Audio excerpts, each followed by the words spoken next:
அவனுடைய ஆவி பிரியும். அதாவது அவன் மரித்து போவான். மனுஷனுக்கு எப்போ மரணம் வரும்னு யாருக்கும் தெரியாது. அப்படி அவன் மரித்தவுடன் அவனுடைய யோசனைகள் எல்லாம் அவனோட கூடவே அழிந்து போகும். அவனால உங்களோட பிரச்சனைகள்லேருந்து விடுவிக்கவே முடியாது.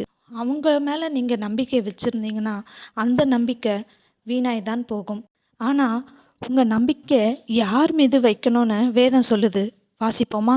146ஆம் சங்கீதம் 5ஆம் வசனம். யாக்கோபின் தேவனை தன் துணையாக கொண்டிருந்து தன் தேவனாகிய கர்த்தர் மேல் நம்பிக்கையை வைக்கிறவன் பாக்கியவான்.